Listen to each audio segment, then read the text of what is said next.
나는 얼굴을 진짜 못 그려. 아, 이제 오늘을 계기로 내가 등단한다. 입체파 스타일로? 아, 또 오프닝 또 나왔네. 아. 미스터 궤도. 아비뇽의 처녀들. 요 그림을 그린 1907년 그 비슷한 무렵에 아인슈타인이 아인슈타인의 특수 상대성 이론을 발표합니다. 몇 년 전에는 또 이제 19세기와 20세기가 갈리는 시점에서 프로이트가 또 책을 썼지 않습니까?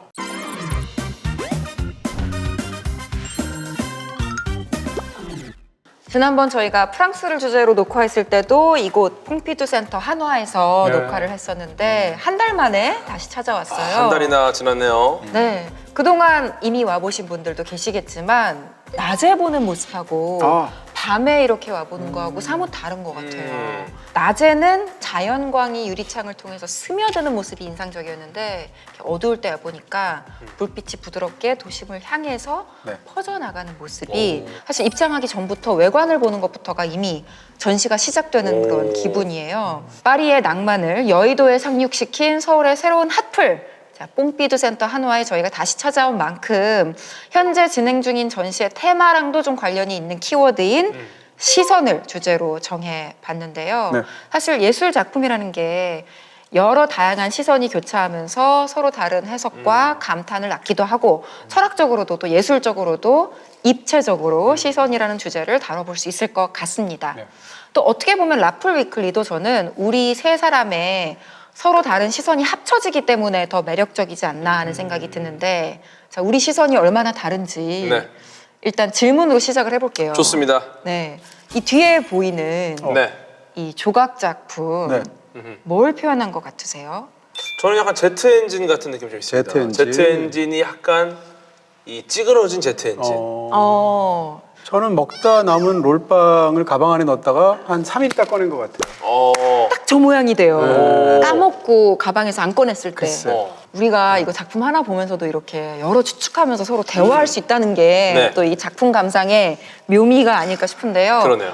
그 작품, 유명한 작품 아시죠? 샘이라고 네, 파운틴. 기성품인 네. 변기를 어. 최초로 전시했던 어허. 네, 개념 미술의 선구자 아하. 마르셀 듀샹이라는 조각가가 있잖아요. 예, 예. 근데 마르셀 듀샹의 형인 레몽 듀샹이 또 조각가예요.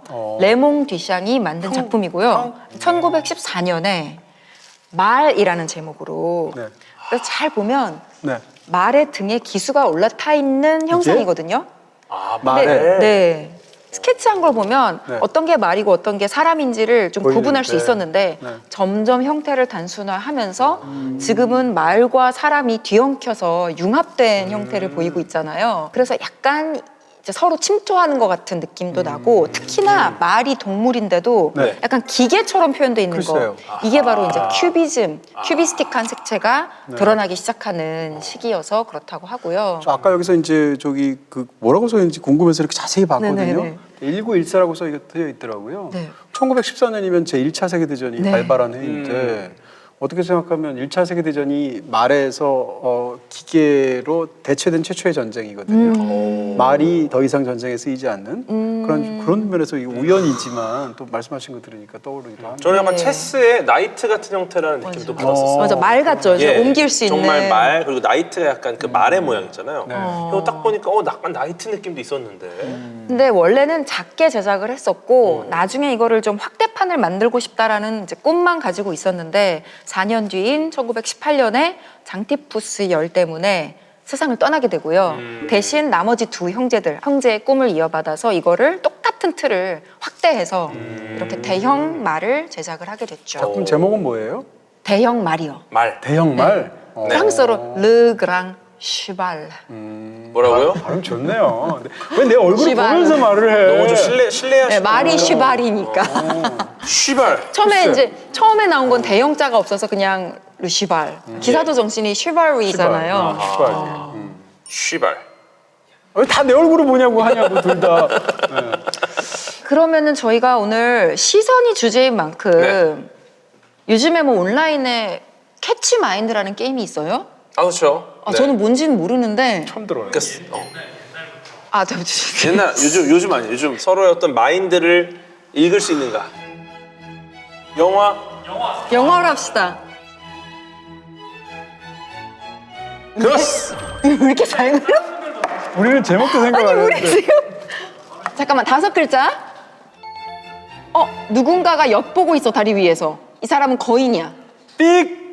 정답! 네, 맞출 수 있어요, 이거. 뭐예요? 진격의 거인. 정답입니다. 내가 기여했어. 내가 거인이라고 했잖아. 제가 거인이라고 했죠? 20점 드립니다. 네. 초대형 거인 베르톨트. 근데 기가 막힙니다, 우리 너무 형님. 쉬워, 너무. 역시 우리 형님. 저렇게 하면 또 하자 또 하자. 나 그러면은 또 해. 아니 나 생각났어. 아하, 이거 너무 쉽다. 이것도 포함한 거예요? 이건 글자 두 수를 글자 알려드리기 수. 위한 거고. 이게 네 글자예요? 아, 2글자라고? 정말 몇 번 물어봐요. 바보야. 정답. 저 놀랍게 이거 맞출 수 있을 것 같습니다. 정답. 조스. 맞아요. 이빨 내기? 빨래게. 알았어. 이거 궁금해. 이거 궁금해. 이거 뭘까요? 정답. 일단 이게 뭔 줄 알겠어? 영화는 그렇다 치고. 칼이에요? 약간 나무. 나무에서 알았다. 살인을 머릿속으로 생각하고 있는 거. 살인의 추억. 정답! 우와! 하나씩 다 맞췄어. 우리 야. 이걸로 1시간 동안 하자. 방송 재밌다. 뭐 너무 다 필요 없어. 재밌다. 이거 계속 하자. 영화 제목이야? 영화 제목입니다. 궤도라는 영화는 없으니까 나랑 닮았나? 제목 얼굴. 정답. 얼굴. 천재 아니야, 천재. 이 사람들이 여기 앉아서 이거 방송할 사람들이 아니야. 파고다원에 가가지고 네 다리 깔 사람들이야. 네 글자. 입체주의입니다. 이게 뭘 그린 건데? 피카소도 울고 갈 입체파 화풍으로 그렸습니다. 서로 다른 시점, 다중 시점. 근데 이게 뭔 줄 모르겠는데 다중 시점이고 뭐. 난 너무 잘 그렸는데요? 타이타닉. 맞습니다. 이게 왜 타이타닉이야? 배. 목걸이. 그다음에 이거 아하. 배 위에 있는 그 뭐죠? 그 뭐라? 그거 굴뚝. 증기선이니까 굴뚝. 그다음에 연주자들 목걸이. 목걸이. 전부 순한글, 아, 한자 외래어는 없는 아니라는 거네. 한자 없는 순한글. 이거 맞추면 정답 유출이야. 글자 수. 글자 수. 나는 5글자 아니면 안 해. 나무가 나옵니다. 그리고 방구가 나옵니다. 나무와 방구. 5글자 5글자다. 맞잖아, 다섯 글자. 나무와 방구. 그런 영화 나오면 정말 쫄딱 망해요. 아 풍경이다. 무슨 풍경 자전거 탄 풍경. 그런 것도 있어? 자탄풍. 그건 가수 이름이잖아. 아무거나 던졌으면 밴드 됐어. 이름이잖아. 나 이거 맞출 거야. 오늘 녹화 안 끝난다. 방귀는 아니에요. 방구는 확실히 아니에요. 방구만 알려주세요. 뭔지. 됐냐? 이게 뭘까요? 방구 바람. 아니에요? 흔적. 들어가지도 떠나고 난 흔적. 어떻게 주어도 있고 동사도 있어. 아, 이렇게까지. 이 정도면 다 줬다. 짜증난다. 진짜. 정답! 뭐? 봄날은 간다. 이야! 아 정말 이게 이상해? 뭐예요? 갔잖아, 봄날이. 봄날이 어딨어요? 봄날, 화사한 봄날. 봄 밤도 아니고.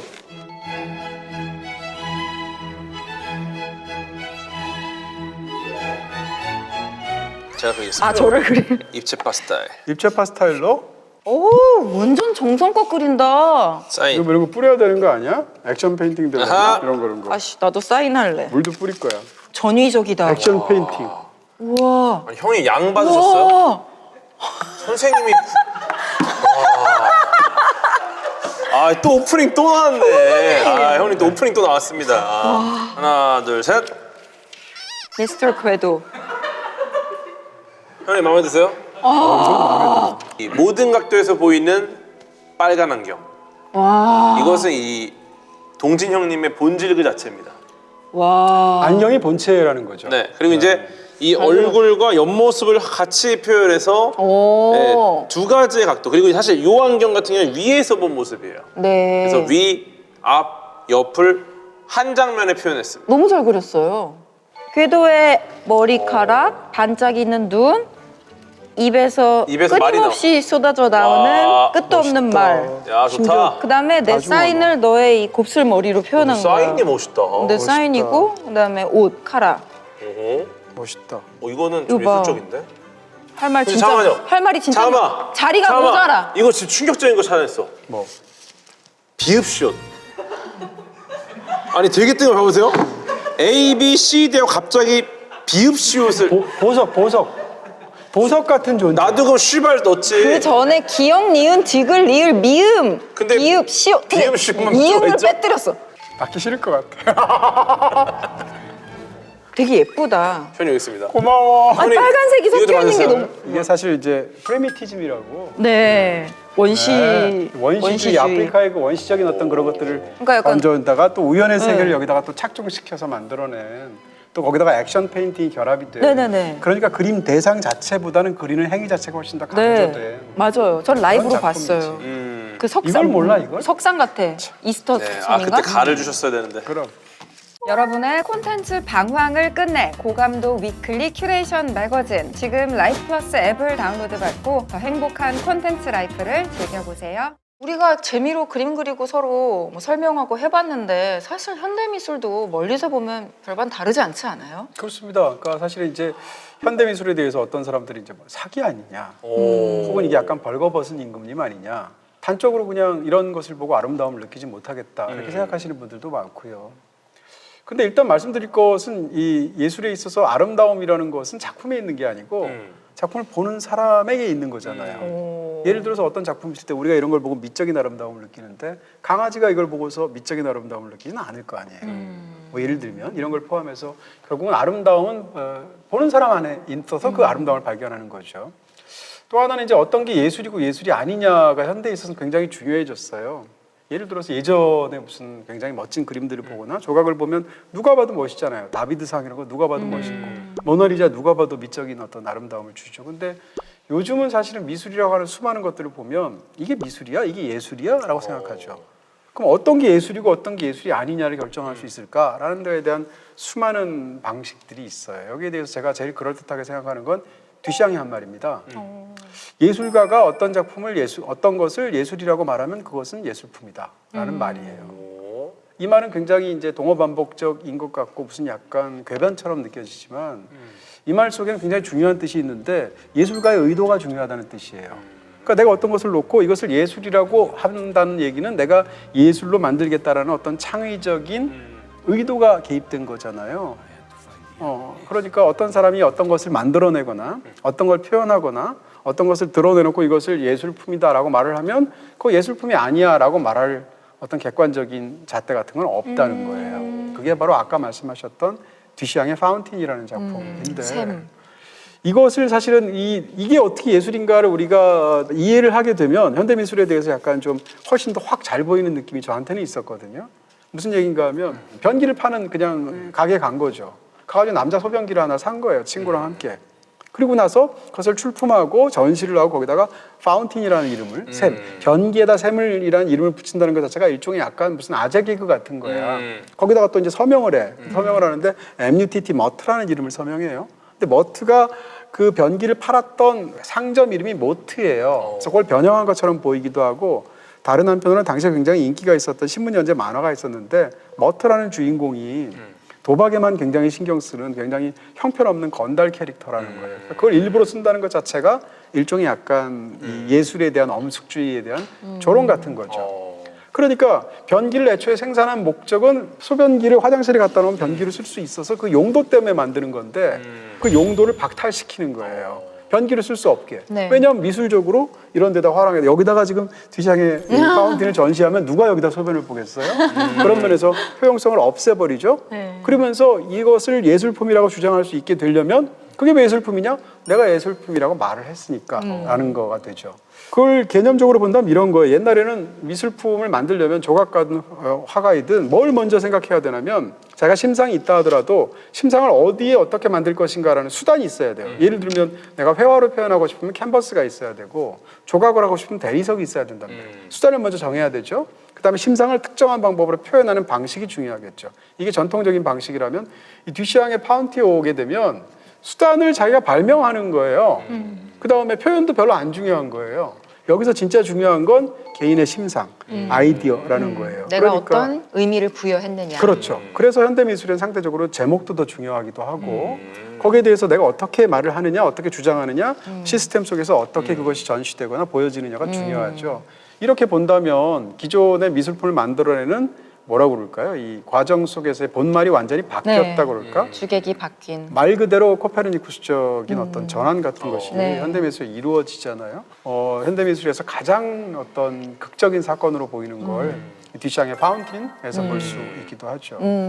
단 하나 이제 오해할 것은 뭔가 하면 예술이라고 해서 그것이 좋은 예술이라는 뜻은 아니거든요. 네. 형편없는 예술일 수도 있는 거예요. 근데 우리가 어떤 걸 보면서 와 예술이다라고 한다는 뜻은 멋지다라는 뜻이 포함되어 있는데 여기서 예술은 어떤 자격 같은 것이 아니고 그냥 그 의도 혹은 그것의 어떤 비목적성 다시 말하면 컵이라는 것은 물을 받아 마시는 용도로 쓰이거나 빨대는 빨아먹는 용도로 쓰이는데 미술품이라는 것은 그런 기본적인 도구로서의 어떤 제약 같은 것은 없는 거잖아요. 이런 측면에서 무목적성이라든지 아니면 예술가의 기본적인 의도라든지 특히 창의적인 이런 것이 존재한다면 그것은 다 예술품이다. 다만 굉장히 조악하고도 나쁜 예술품일 수는 있겠죠. 의도가 있다면 모든 게 예술이 될 수는 있다. 다만 생각하는 이 거죠. 좋은 예술이냐 나쁜 예술이냐는 또 차후의 문제. 판단하는. 그렇죠. 또 한 가지는 굉장히 실용적인 어떤 정의 같은 건데 예술 제도론이라는 어떤 표현이 있어요. 이 주장에 따르면 예술계가 예술품으로 인정한 것이 예술이다라는 거예요. 어떻게 보면 약간 순환 논리처럼 느껴지기도 하고 또 약간 엘리트주의적으로 느껴지기도 하는데 실제로 어떤 예술품은 예술품의 자격을 득하는 경우가 사실은 시스템적으로 제도적으로 추인되는 경우가 대부분이죠. 이런 측면에서 본다면 이것도 실용적으로 굉장히 유용한 물론 이제 제가 이렇게 설명을 한다고 해서 현대미술에 대한 어떤 기본적인 것들이 다 이해가 되거나 하지는 않죠. 근데 저는 이제 처음에 입체파 그림 딱 봤을 때 네. 이거 뭘 그린 건지 헷갈릴 정도로 그게 이제 르네상스에 우리가 좀 길들여져 있다라는 얘기를 많이 하더라고요. 1410년대 피렌체에서 건축가 브루넬레스키 네. 이분이 이제 선원근법이라는 걸 발명을 했습니다. 네. 이분이 이제 한 점에서 본 세상을 수학적으로 평면에 투사하는 기법이거든요. 이 선원근법이 어쩌면 이게 한 사람이 한 시점에서 본 한 순간을 그린 것이다. 이것이 예술이다라는 걸 약간 일종의 뭐 규약처럼 이렇게 우리가 받아들였던 거죠. 그렇죠. 길들여져 네. 왔던 거죠. 그죠? 근데 문제는 이게 실제 인간의 시각 경험과는 차이가 있다라는 겁니다. 예, 우리가 이제 한 점에 못 박혀서 사물을 보는 것처럼 느끼지만 실제로는 그렇지 않다라는 거죠.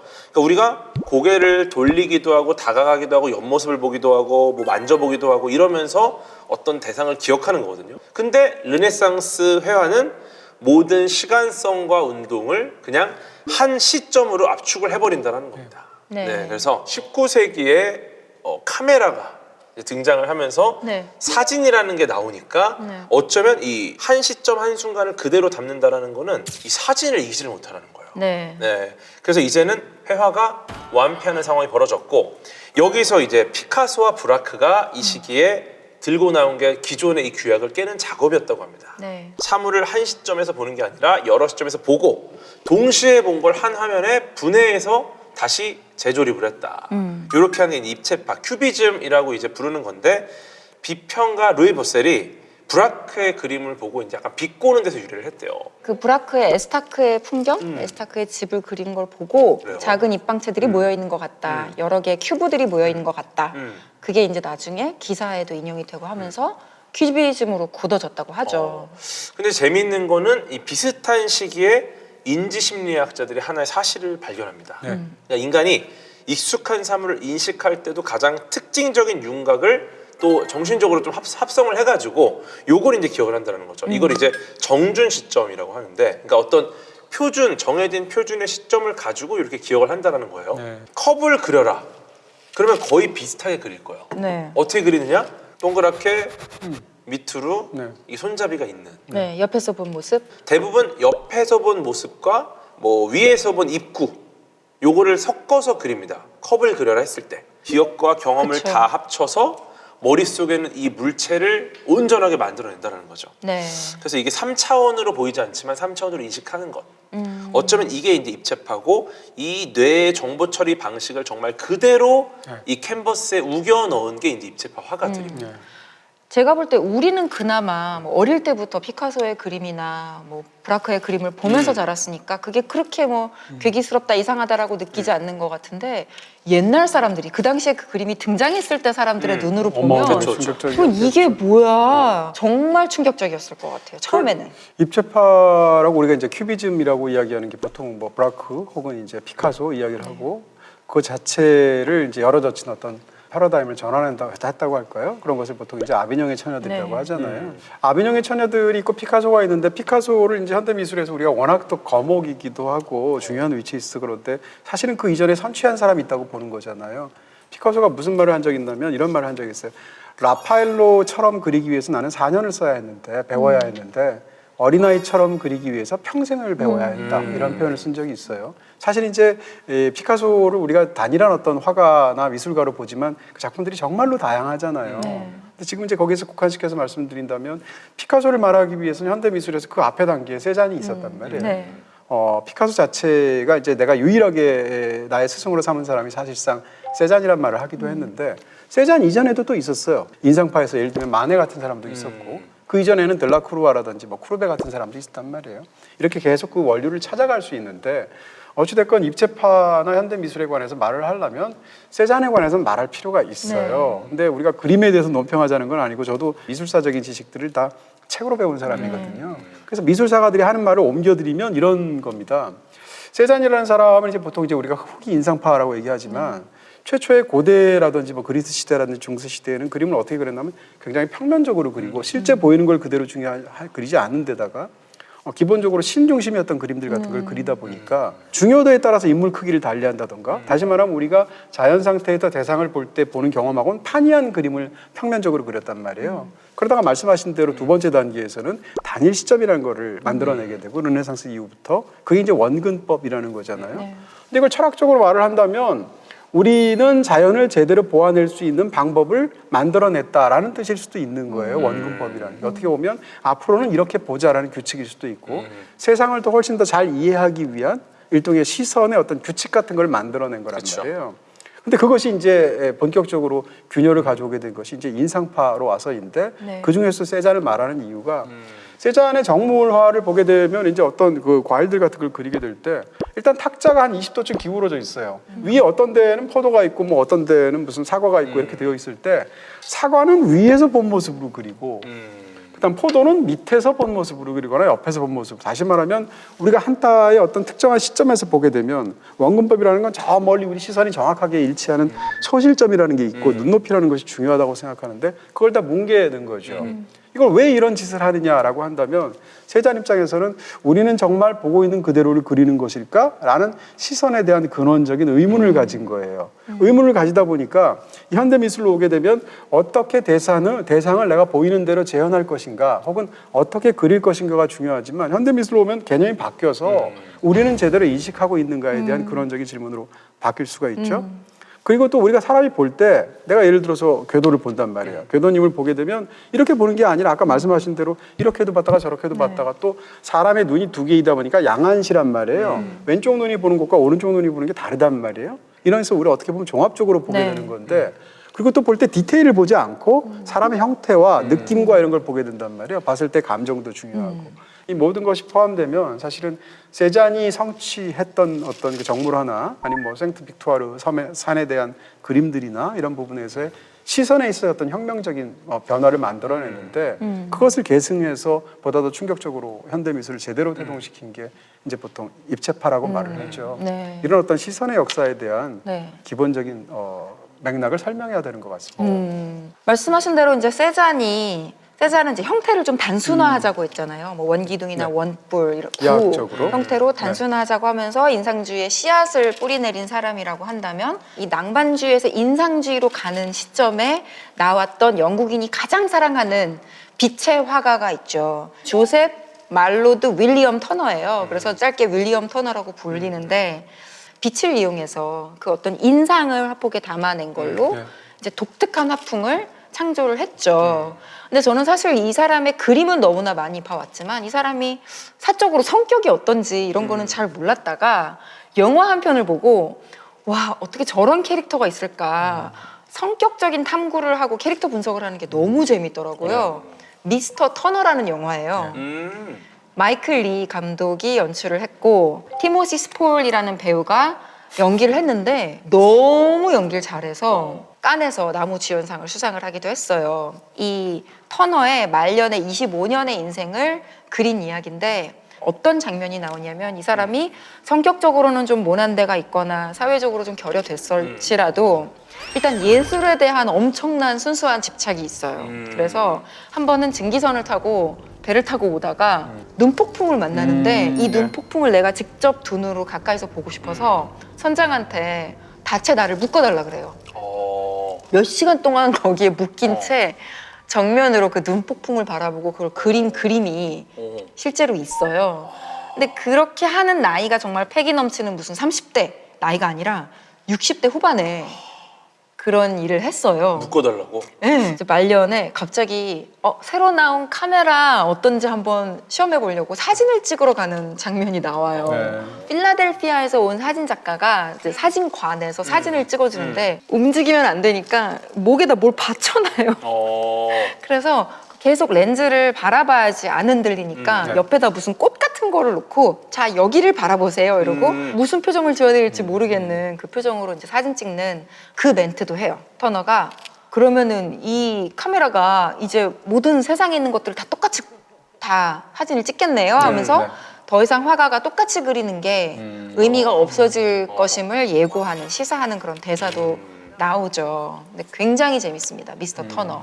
궤도님이 미스터 터너 보면 되게 재밌게 볼 거예요. 왜냐면 그래요? 거기서도 이 터너가 여자 과학자를 불러요. 심지어 레슬리 맨빌이 연기했잖아요. 근데 그 과학자가 처음으로 보라색은 자기 성분을 띈다는 거를 알고 그거를 같이 물감을 묻혀서 햇빛을 받게 한 다음에 바늘을 한번 갖다 대보는 그런 실험을 해요. 그래서 과학적인 자성을 테스트하느라고. 과학적인 요소를 얼마나 또 예술에도 적극적으로 차용을 했는지를 보여주죠. 여러분의 콘텐츠 방황을 끝낼 고감도 위클리 큐레이션 매거진. 지금 라이프 플러스 앱을 다운로드 받고 더 행복한 콘텐츠 라이프를 즐겨보세요. 우선 저는 이제 입체파와 관련해서 이제 콘텐츠 하나 추천드리자면 네. 러빙 빈센트라는 네, 영화 애니메이션이라고 봐야겠죠. 이건 애니메이션이죠. 애니메이션이죠. 네, 요 애니메이션 세계 굉장히 최초의 독특한. 유화 애니메이션. 네, 네. 고흐가 죽은 뒤 1년. 네. 1년이 지났습니다. 우편 배달부의 아들 아르망이 이제 고흐의 편지를 전달하기 위해서 그가 머물렀던 사람들의 자취를 따라가는 네. 그런 내용인데요. 이 과정에서 이제 아르망이 고흐의 죽음이 단순한 자살이었는지 아니면 어떤 숨겨진 진실이 있는 건지 이런 것들을 추적하기 시작을 하고요. 이 애니메이션 자체는 고흐의 그림 속 인물과 풍경 이런 걸 이제 실제 이야기의 무대로 되살립니다. 어쩌면 이제 죽음의 원인이 중요한 게 아니라 그가 얼마나 외롭게 살았었는지 맞아요. 그리고 어쩌면 얼마나 뜨겁게 사랑받고 싶어 했는지 뭐 이런 이야기들이 등장을 한다는 거죠. 어쩌면 이걸 통해서 예술가의 상처라든지 예술가의 어떤 빛 이런 것들을 좀 다시 볼 수 있는 이런 작품이고 그래서 사실 이게 여러 사람을 만나면서 여러 관점에서 여러 시선에서의 어떤 고흐에 대한 평가가 나오거든요. 어쩌면 기존에는 하나의 시선, 하나의 방향으로 딱 작품을 봤었다면 입체파는 여러 개의 시선이 모아서 나오지 않습니까? 네. 그래서 어떻게 보면은 한 사람에 대한 것조차 하나의 시선으로 이해할 수 없다면 우리는 이 그림도 하나의 시선으로는 이해할 수 없을 것이다. 그래서 입체파처럼 다양한 시선을 모아서 그려내는 게 어떤 의미가 있을까? 네, 이런 이야기를 좀 드리고 싶은 거죠. 러빙 빈센트 아직 안 보신 분들은 정말 강추죠. 한번 보면 잊을 수가 없는 네. 그런 애니메이션이죠. 우리가 스타일. 엽서나 뭐 포스터로 봤던 그 그림들이 살아서 움직이잖아요. 목소리도 들리고. 근데 이게 10년 동안 100명이 넘는 화가들이 6만 점이 넘는 그림을 그려서 합친 거래잖아요. 한 땀 한 땀 손으로. 지금처럼 AI가 한 것도 아니고. 지금은 이거 AI가 정말 잘하거든요. 그러겠죠. 이 2023년도 코카콜라 광고가 이런 모티브입니다. 코카콜라 병이 여러 그림이나 뭐 작품 속으로 들어가면 그 화풍으로 변해서 뭔가 액션이 들어가요. 근데 AI가 화풍을 이해하고 풀어내는 게 너무 자연스럽기 때문에 네. AI를 활용해서 굉장히 잘 만든 광고로 인기를 끌었습니다. 지금은 사실 내 얼굴 고흐풍으로 바꿔줘 하면은 바로 너무 바꿔주잖아요. 쉽죠. 뭐 지브리풍 맞아요. 바꿔줘 맞아요. 이러는 것처럼. 근데 저 갑자기 고흐 말씀하시니까 기억났는데 네. 작년에 예술의 전당에서 고흐 전시회가 열렸었잖아요. 제가 그때 이혜인 수녀님이랑 같이 갔었어요. 근데 이렇게 조용히 전시를 관람을 하는데 마지막에 왜 들판에서 고흐가 딱 죽은 장소에 대한 그림이 나오잖아요. 네, 까마귀. 기억 안 나는데. 까마귀가 나는 있는 밀밭. 밀밭 밀밭. 아닌가요? 까마귀 나는 밀밭? 지금의 제 나이보다도 훨씬 젊은 나이잖아요. 근데 옆에 이렇게 설명이 써 있는데 수녀님께서 그거를 보시면서 눈물을 흘리시더라고요. 어. 아, 이렇게 일찍 가다니 이렇게 젊은 나이에 이렇게 혼자 쓸쓸히 세상에 이러면서 눈물을 흘리시는 걸 보면서 이게 예술이구나 이렇게 마음에 가닿아서 꽂히는 게 예술이구나 하는 걸 느꼈던 적이 있어요. 이혜인 수녀님은 그럴 것 같아요 또. 그렇게 생각을 해와서 그런 건지. 아, 그러면서 이 말씀도 하셨어요. 진심으로 그의 영혼을 위해서 기도하고 싶다고. 고흐 같은 경우에도 현대미술하고의 접점이 있다고 말하죠. 대표적으로 그림을 그릴 때 그리는 사람의 감정을 표현하는 게 훨씬 더 중요해서 예를 들어서 무슨 별이 빛나는 밤에 같은데 하늘을 그린 거 보면 사실상 그것이 우리가 실제로 감각하는 어떤 대상의 중점이 있다기보다 나한테 있는 거잖아요. 나의 주관적인 느낌. 네, 거기서 이제 나중에 이제 표현주의가 온다고 생각하기도 하고. 네. 근데 이 AI가 요즘에 그림을 많이 그리잖아요. 네. 실제로 이제 이 화풍을 이해하고 러빙 빈센트 같은 영화를 만드는 게 어쩌면 AI는 굉장히 쉽고 그러니까요. 네, 그런 상황인데 초창기 AI가 그린 이미지들이 네. 굉장히 또 좀 기괴합니다. 네네. 네, 이게 얼굴은 정면인데 코는 옆모습인 경우도 있고요. 그리고 뭐 손가락이 엉켜 있기도 하고 그때는 단순한 어떤 소프트웨어의 어떤 결함, 오류구나 이렇게 받아들였었는데 지금 생각해 보면은 100년 전에 입체파 화가들이 그리던 그림하고 굉장히 비슷하더라. 그래서 네. 그 인간은 세상을 3차원 공간 속에 있는 하나의 원근법으로 인식을 하는 거죠. 우리가 딱 보고 소실점을 기반으로 한 거리와 공간들. 근데 AI는 2차원 픽셀 데이터를 하나하나 모아서 현실의 데이터로 만들어내도록 학습합니다. 정면의 눈 데이터, 측면의 코 데이터를 그냥 한 평면에 확률적으로 가장 그럴싸하게 배치를 했던 거죠. 근데 놀랍게도 요게 그분들도 그랬습니다. 그분들도 이제 대상의 모든 시점을 한 화면에서 해체해서 조립해서 올렸잖아요. 이걸 보면서 저는 굉장히 재미있는 아이디어가 떠올랐는데 3차원을 2차원상에 늘어놓는 형태에 대한 얘기를 드렸잖아요. 재미있는 게임 하나 소개해드리겠습니다. 네. 오. 네, 페즈라는 게임이고요. 페즈? 네, 네. 퍼즐 게임인데 독특합니다 이거. 처음에 시작은 뭐 슈퍼마리오류 같이 뭐 이렇게 뭐 여러 가지 장애물도 있고 뛰어넘고 뭐 이동 그냥 평범한 2차원의 슈퍼마리오 게임 비슷하거든요. 네. 근데 얘가 어느 날 자신이 사는 2D 세계가 3차원 구조를 품고 있다는 걸 깨닫게 됩니다. 그렇게 해서 이 세계를 90도씩 회전시키는 능력을 갖게 돼요. 그래서 길이 막혔습니다. 돌리면 옆으로 가서 넘어갈 수가 있어요. 2차원인데 3차원이 접목된 바라보는 각도에 따라 새롭게 조립되는 퍼즐 게임이에요. 그래서 입체파 생각할 때 한번 해보시면 재밌어요. 저도 사실은 현대미술에 대해서 깊숙하게 알 수 있지 못하고 거기에 대한 반감 같은 게 있을 수도 있잖아요. 사람에 따라서. 어떻게 보면 현대미술에 대한 또 다른 대중들의 반감 같은 것을 굉장히 잘 묘사한 그런 작품이 있어요. 바로 빈이라는 작품인데 미스터 빈 할 때 빈이에요. 극 중에서 이제 로완 애킨슨이 항상 이제 그 고유의 미스터 빈으로 나와요. 나오는데 원래 처음 설정은 런던에 있는 국립미술관의 이제 경비원이에요. 근데 이제 빈이 너무 사고뭉치고 항상 그 캐릭터잖아요. 그다음에 약간 게으르기도 하고 그러니까 이 박물관, 이 미술관의 이사회에서 3개월 동안 그냥 미국으로 보내버리는 거예요. 빈을. 어디다 보내냐면 LA에서 새로운 어떤 미술관이 있는데 그 미술관에서 너무나 비싸고도 귀한 아주 미술사에 남는 걸작인 위슬러의 어머니라는 실제 있는 그림이고요. 네. 위슬러의 어머니는 이제 별칭이고 실제 제목은 훨씬 길어요. 근데 그것을 이제 미술관에서 LA에서 사와서 박물관 대표로 이제 파견된 사람으로 간 거예요. 근데 항상 미스터 빈이 그런 것처럼 어디든 가면서 깽판 치고 사고뭉치잖아요. 이제 공항에서부터 시작해서 총이 있는 것처럼 해가지고 난리가 나고 뭐 이런 짓을 해요. 본 것 같다. 본 것 같죠? 네. 그냥 그걸로 에피소드 한 30분 만들 것 같아요. LA까지 보내는 것 자체가 너무 불안불안한데요. 그렇죠. 여기서 이제 본격적인 이야기가 나오게 되는데 그렇게 박물관에 가서 피슬러의 어머니가 이제 자기가 어쨌건 박물관에 파견된 직원이니까 거기서 이렇게 딱 보고 있는데 원본을 보게 되죠. 제대로 전시하기 전에. 박물관에서 이제 위슬러의 어머니를 진품으로 바로 보고 있는데 거기에 무슨 약간 이렇게 잔털 같은 것도 있고 먼지 같은 게 있는 거예요. 그래서 바람으로 훅훅 불어가지고 이것은 날리려고 하는데 그게 하필이면 날려다가 코를 약간 이렇게 좀 자극을 한 거죠. 그래서 거기다 대고 재채기를 해요. 재채기를 하는데 진품 그림에다가 재채기를 하니까 이 타액이 얼굴에 정면으로 가서 이렇게 되니까 하필이면 얼굴에. 네. 그래서 이제 그 휘슬러의 어머니를 훼손할 것 같으니까 너무 놀란 거예요. 왜냐면 너무 비싼 그림이고 너무 유명한 그림이니까 손수건을 꺼내요. 그래서 문질러요. 문지르니까 그림이 점점 이상해지죠. 번지잖아요. 그 다음에 침을 뱉어가지고 닦고 그래도 안 되니까 막 해보려고 하는데 또 허둥지둥 되다 보니까 그림이 판에서 떨어지는 걸 발로 밟고요. 그리고 마지막 순간이 되면 그것을 안 되겠다 싶어가지고 그것을 지우기 위해서 시너로 문질러요. 그러니까 그림이 어떻게 되겠어요? 얼굴이 완전히 엉망진창. 없어지게 돼요. 그렇죠.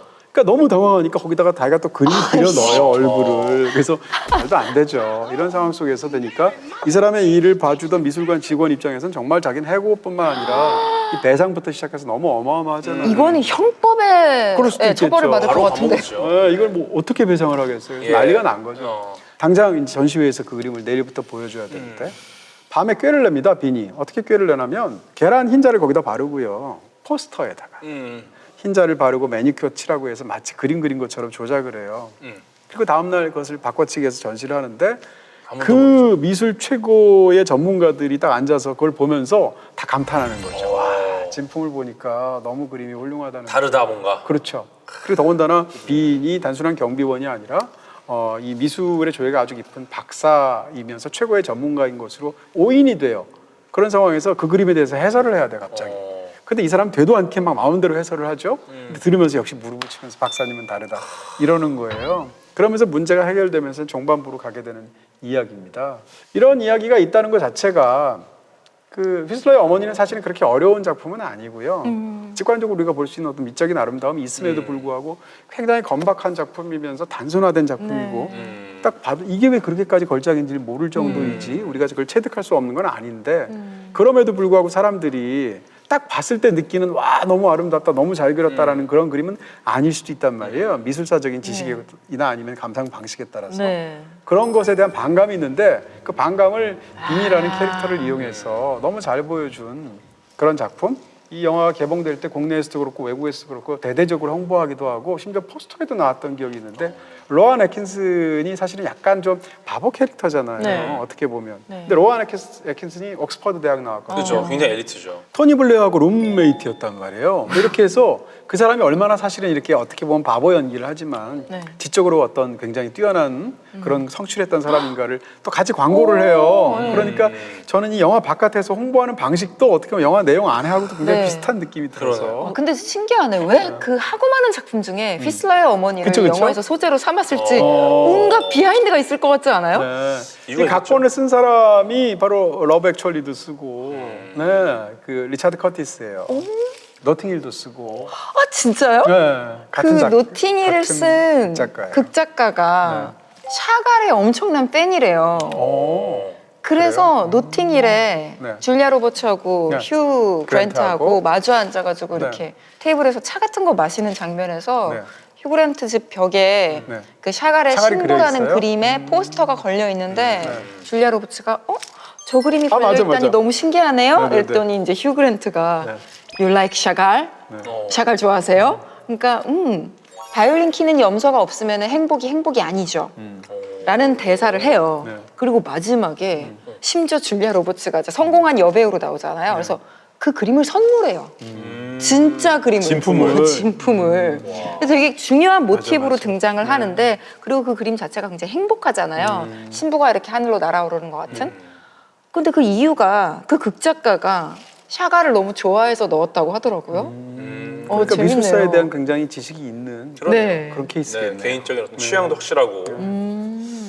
샤갈 이야기 나왔으니까 샤갈 굉장히 행복하고 몽환적이고 동화적인 그림을 그리는 분이고 벨라와의 사랑 이야기 때문에 많은 사람들이 좋아하는데 사실은 샤갈이 정치적으로도 굉장히 많은 영향을 받고 풍파를 겪은 사람이죠. 일단 러시아에서 유대인으로 자랐는데 러시아 혁명기를 거치면서 유대인도 이제 똑같이 시민으로서의 권리를 누리게 되니까 너무 좋아해요. 그 혁명을 찬성을 해요. 그리고 혁명이 있음으로 해서 더 이상 미술을 부르주아 계급만의 어떤 산물이 아니라 모든 사람이 누릴 수 있게 우리가 정부가 지원을 하겠다라고 하니까 옳소 하면서 혁명에 찬동을 하고 실제로 그 기쁨에 고향에 미술 학교를 만들어요. 근데 그 학교에 초빙 교수로 왔던 사람이 말레비치예요. 근데 이런 날아다니는 염소, 이런 뭐 구름 위에 떠다니는 동물들 이런 거는 부르주아적이다. 혁명 정신을 충분히 담고 있지 않다. 하면서 자기 그림이 진짜 혁명에 어울린다라고 이제 선전을 하고 실제로 팬들도 더 많아지고 학생들도 말레비치를 더 좋아하게 되는 거예요. 근데 정권이라는 건 바뀌기 마련이잖아요. 그래서 레닌이 물러나고 스탈린이 들어오면서 이때부터는 또 이런 말레비치의 엄격한 기하학적인 추상화들은 부르주아적이다라고 하면서 결국 말레비치 또한 말년에는 막 구속도 되고요. 쓸쓸하게 사라지게 되거든요.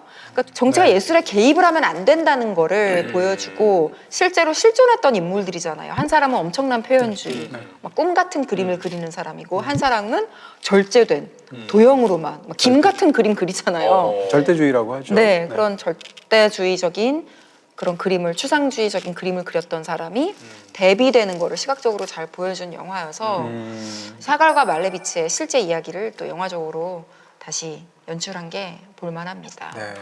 지금 말씀하신 샤갈 말레비치도 마찬가지인데 또 한국에서도 지금까지도 이 영화 좋아하시는 분들 사실 크게 관객을 끈 영화는 아님에도 불구하고 바스키아라는 작품이 있어요. 바스키아가 다큐멘터리도 있고 영화도 그렇죠. 있더라고요. 여기서 이제 그 영화를 말씀드린 건데 90년대에 나온 영화. 데이빗 보위가 주연한 영화. 맞습니다. 데이빗 보위는 극 중에서 앤디 워홀로 나오고요. 데이빗 보위가 앤디 워홀로 나옵니다. 그리고 또 이제 제프리 라이트라는 요즘으로 보면 이제 웨스 앤더슨 영화에 자주 나오는 프렌치 디스패치 보면 거기서도 중요한 배역으로 이제 제프리 라이트가 나오죠.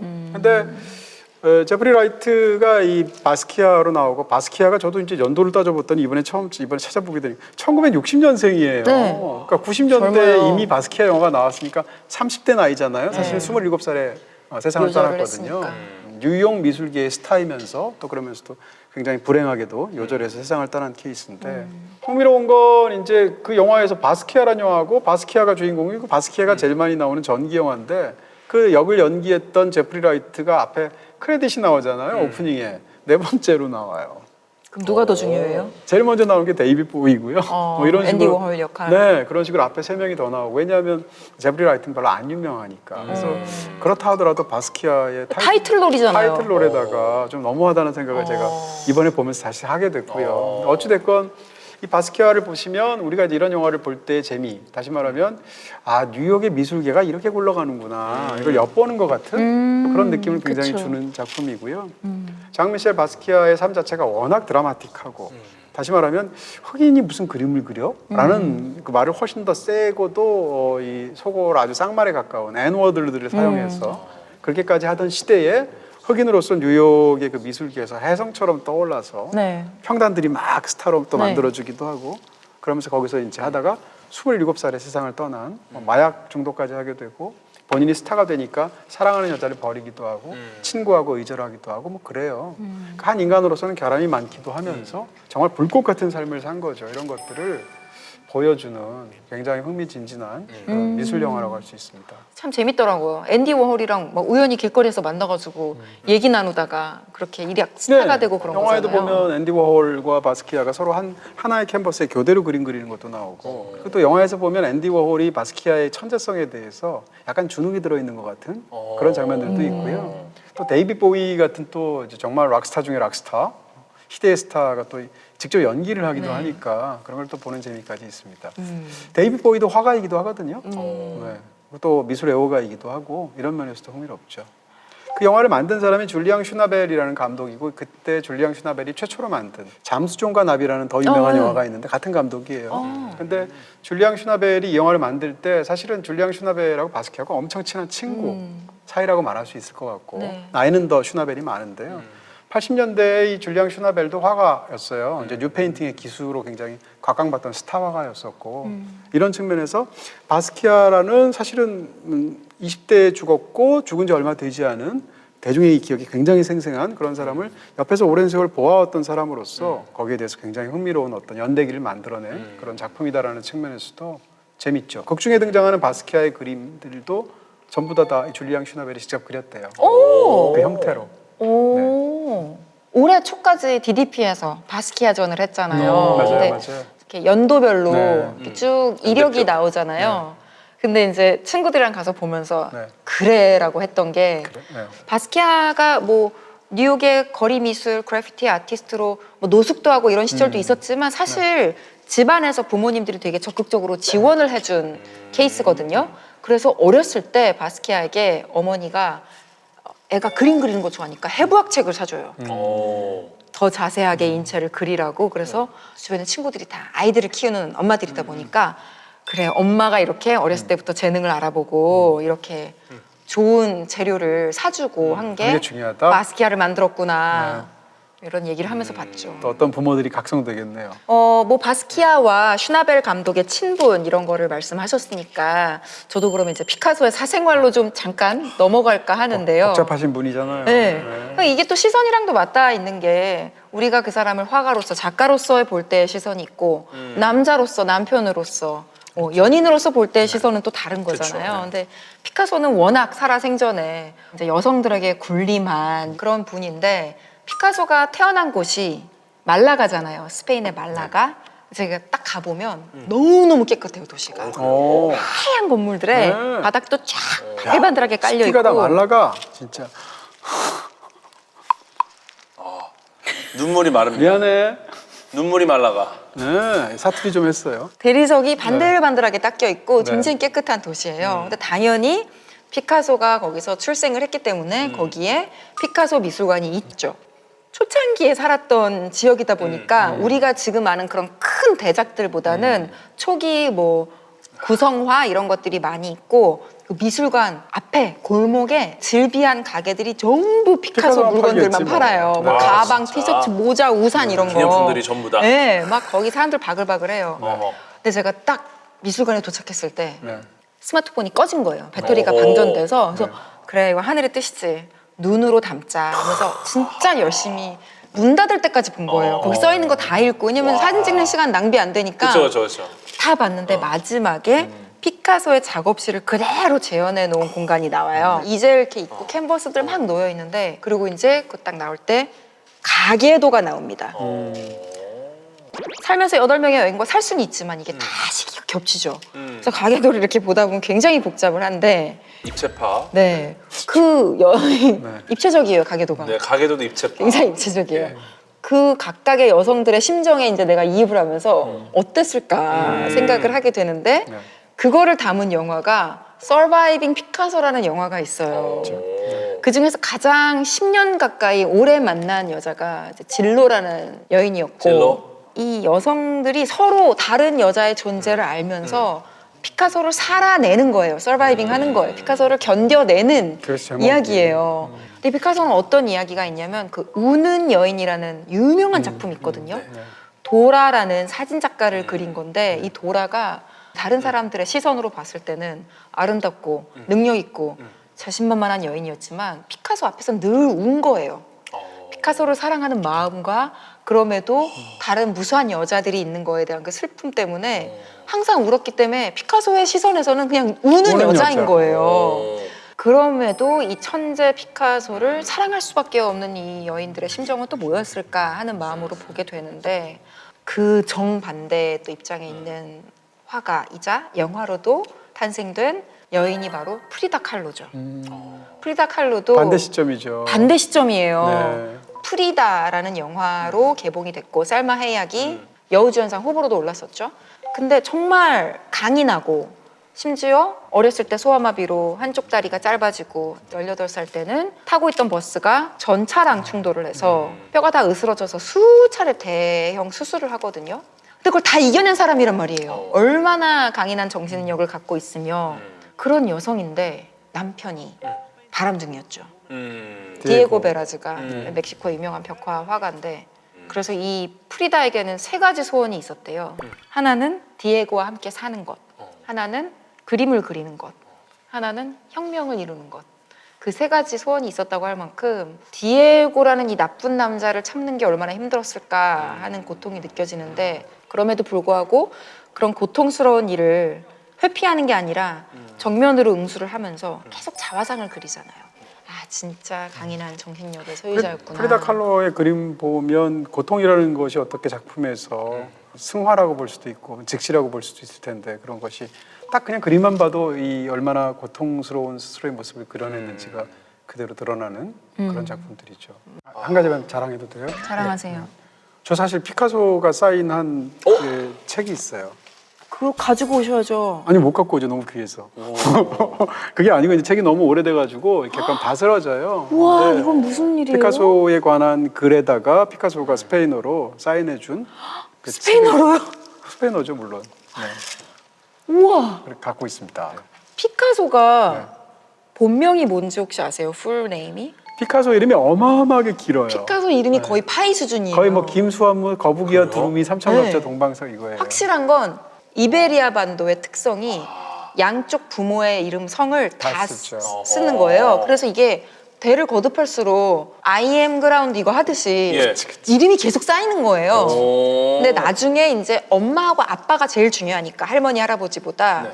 아빠의 성이 루이즈고 엄마의 성이 피카소인데 그 당시만 해도 루이즈가 되게 흔한 이름이었대요. 그래서 엄마의 성을 선택을 해서 파블로 루이즈가 아니라 파블로 피카소가 됐죠.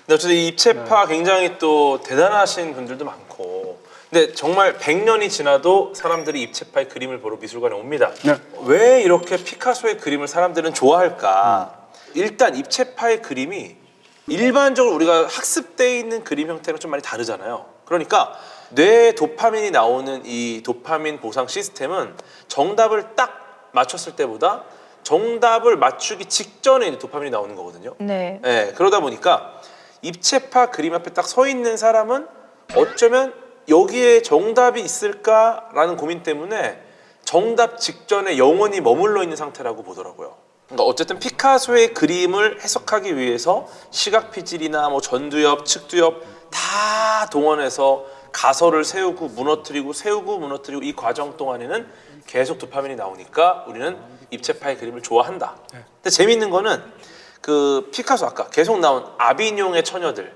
요 그림을 그린 1907년 그 비슷한 무렵에 아인슈타인이 아인슈타인의 특수 상대성 상대성 이론을 이론. 발표합니다.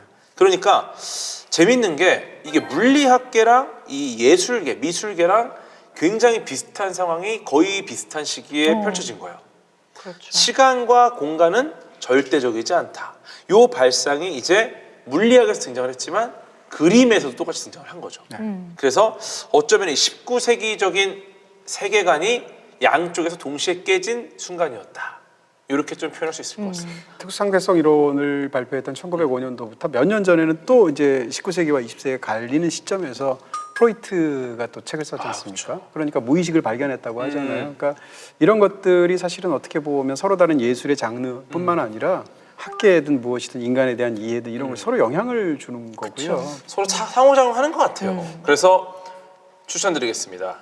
바로 퐁피두 센터 한화. 여기서 지금 하고 있는 전시. 네, 여기 이제 피카소, 브라크, 레제로 이어지는 입체파 컬렉션이 핵심 축입니다. 그래서 이제 그림 앞에서 뇌가 풀고 있는 문제가 무엇인지 여기에 한번 집중해서 본다면 그림이 완전히 다르게 보일 것이다. 이렇게 말씀드리겠습니다. 네. 지금 하고 있는 개관전은 큐비스트 시각의 혁신가들인데 일단은 파리에 있는 퐁피드 센터에 있는 소장품을 기반으로 기획전을 한 1년에 2번 정도 한다고 해서 내년 2027년 플랜까지 다 나와 있죠. 네. 앞서 말씀드린 꿈꾸는 화가 샤갈 그리고 뭐 색채 마술사 마티스 또 추상 미술의 아버지라고 불리는 칸딘스키 등도 전시를 할 예정이라고 하고요. 이 추상 미술 이후에 나오는 또 초현실주의 전시까지도 계속 이어진다고 하니까 멤버십 프로그램을 가입하는 것도 좋을 것 같아요. 너무 좋은 게 프리뷰에 초청하고 멤버 온리 프로그램에도 초대되고 카페와 뮤지엄샵에서 할인 혜택을 받을 수 있다는 거 좋을 것 같아요. 네, 어떻게 보면 현대미술도 현대미술이지만 어떻게 진품과 이제 위조품 이런 또 문제가 있을 수 있잖아요. 그 다음에 또 미술품이라는 건 사고 파는 또 시장이 중요하기도 하잖아요. 그런 어떤 이면 속에서 한 인간의 어떤 진실, 그에게 찾아온 최초의 사랑 이런 걸 다룬 굉장히 재밌는 작품이 있어요. Best of All. 아마 이 작품 별로 싫어하는 분 별로 없을 것 같아요. 취향을 덜 타는 작품이고요. 주인공은 이제 버질 올드먼이라는 사람인데 버질이라는 말은 제 생각에 버진에서 온 것 같아요. 거의 비튼 말 같은데 60대가 넘어서 한 번도 사랑을 해본 적이 없고 그러니까요. 결벽증도 심하고 거기다가 제 생각에는 이제 사람들에 대한 약간의 혐오증 같은 것도 있어요. 그래서 예를 들면 이제 손 같은데 이런 데 굉장히 집착을 해서 악수할 때도 장갑 끼고 악수하고요. 핸드폰도 안 사요. 이럴 정도로 완전히 단절되어 있고 근데 이 사람은 최고의 경매사이면서 굉장히 이제 감정도 굉장히 뛰어나게 하는 사람이거든요. 근데 어느 날 이 사람한테 어떤 사람으로부터 연락이 왔는데 클레어란 여자가 어떤 얘기를 하게 되냐면 부모님이 돌아가셨는데 부모님들이 굉장한 작품들을 수도 없이 수집을 해놔서 저택에 가득한데 이걸 한번 저보다 우리 집에 와서 한번 평가를 해달라라는 부탁을 하게 되죠. 찾아갔는데 약속된 시간에 갔는데 문도 안 열어줘요. 그리고 주인이 없어요. 근데 그 나중에 클레어라는 사람이 다시 연락을 해와서 뭐라고 얘기하냐면 그때 갑자기 차 사고를 당해서 병원에 가는 상황이라서 연락을 할 수가 없었다. 너무 미안하다라고 얘기하죠. 그리고 다시 집으로 초대를 해요. 근데 이 과정에서 본인이 나타나야 되는데 나타나지 않아서 대리인을 부른다던가 혹은 자기가 방 안에 갇혀서 안에 있는데 나와서 응대하지 않고 벽을 사이에 두고 대화를 한다든가 계속 그렇게 얘기를 하게 되는 거예요. 그러면서 남자 입장에서는 이 그녀에 대한 흥미가 알게 모르게 점점 생기게 되고 그 집에 갈 때마다 또 이상한 일들이 일어나게 되는데 예를 들어서 톱니바퀴 같은 것들이 바닥에 떨어져 있고 기계의 부품 같은 것들이 갈 때마다 하나씩 주워오게 되는 거예요. 근데 그걸 이제 기계공인 친구가 있는데 그 기계공인 친구한테 갖다 주니까 이게 18세기의 로봇의 형태를 띠고 있는 것의 부품 같다. 그렇게 해서 이제 사실상 이 남자는 두 가지가 궁금한 거야. 하나는 이 부품들을 모으면 어떤 로봇의 형태가 나올까? 이게 이제 직업적인 너무 궁금함이죠. 또 한 가지는 로봇에 관한 지식이 늘어갈수록 그녀에 관한 지식도 점점 늘어가면서 과연 그녀는 어떤 사람일까에 대한 궁금증을 점점 키우게 되죠. 그렇게 해서 결과적으로는 사랑에 빠지게 되고요. 사랑하는 사이가 되는데 본인이 사실은 자기가 나이도 있기도 하고 또 여러 가지 상황 속에서 약간 본인 스스로 꺼릴 수가 있는데 이 관계를 적극적으로 받아들이게 하는 것은 그녀에게 어떤 정신적인 이유, 물리적인 이유 때문에 스스로를 방 안 속에 유폐한 일종의 갇힌 공주다라고 생각하게 되는 거예요. 그럼 나는 그 사람을 도와줘야 되잖아요. 그러니까 나의 사랑이 사실은 그녀를 돕는 이타적인 사랑이다라고 어떻게 보면 스스로를 자리매김해서 사랑을 이어가게 되죠. 근데 이렇게 끝날 리가 없잖아요. 뭔가 있겠죠. 네. 예. 이러면서 더 이야기를 하면 이제 뒷부분에 대해서 스포일러가 되니까. 네네. 근데 이 이야기를 전체를 통째로 다시 보게 만드는 후반부터 반전이 생기게 되고요. 이 영화에서 이제 말해도 되는 거 포스터에 나오는 사진이지만 정말 인상적인 비주얼은 뭐냐면 여성들의 초상화를 막 수집을 해요. 그래서 아무도 모르는 집에 있는 비밀의 방문을 탁 열면 그림이 벽 가득히 걸려 있는데 다 아름다운 여인의 초상화들이거든요.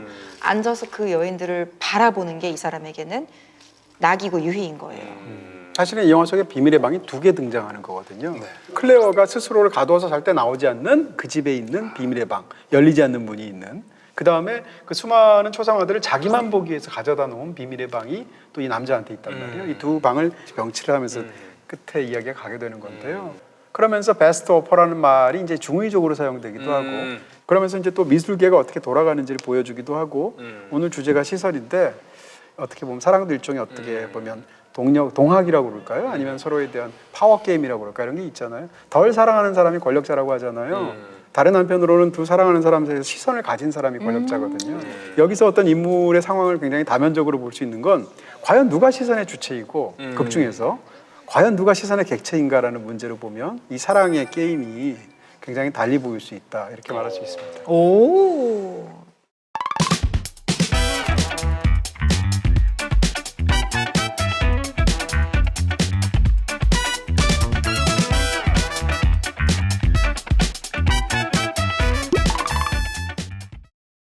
지금 퐁피두 센터 한화에 밤이 깊어가고 있어서 약간 예. 제 시선이 침침해지고 있어요. 네, 조금 지나면 네. 내일입니다. 마무리할 때가 된 것 같습니다. 오늘 저희가 언급한 여러 콘텐츠들 또 관련 정보들 더보기란에 상세하게 전시해 놓았으니까요. 더보기란을 라플 위클리의 도슨트처럼 활용해 주시면 되겠습니다. 그리고 라이프 플러스 앱에 들어가시면 평론가부터 기자, 작가, 또 감독, 배우까지 각 분야의 전문가들로 구성된 팀 라이프 플러스가 매주 볼만한 콘텐츠들을 큐레이션해 드리니까요. 둘러보시면 좋겠습니다. 오늘 저희가 소개한 콘텐츠들도 또 앱에 있는 핫앤 트렌드 코너 들어가시면 자세하게 확인해 보실 수 있습니다. 오늘 토크 재밌으셨다면 따뜻한 시선으로 라이프 플러스 TV 채널 구독, 좋아요, 그리고 알림 설정 부탁드릴게요. 다음 주에도 시선 고정. 감사합니다. 감사합니다. 대놓고 귀신 얘기 마음껏 하는 편이에요. 남양 특집으로 몽달 귀신, 조상신, 처녀 귀신, 네. 유령. 출석 체크하겠는데. 아, 글쎄 불러볼까? 그 우리 내비게이션에서 로드뷰를 만드는 분들의 이야기예요. 귀신처럼 보는 게 찍히니까 빨리 다시 찍어야 되는 상황이 벌어집니다. 내 이름과 생년월일이 적힌 종이를 들고 이 앱을 켜서 찍어요. 소원을 이룬 사람은 죽어요. 실제 죽은 사람의 손을 박제한 손 모양 조각품 같은 게 있거든요. 그 손을 잡아야 돼요. 톡투미. 그 나에게 들어올 죽은 자의 모습이 잠깐 보여요. 빙의된 사람을 어떻게 판별할 것인가? 네가 가장 싫어하는 사람의 장점 3가지를 말해봐. 궤도의 장점 3가지를 말하라고요? 이거 말하기 어렵다니까요. 아니 말 너무 잘하네. 안 떠오르잖아. 뭐야? 깜짝 놀랐잖아 이 사람아. 물귀신인 줄 알았네.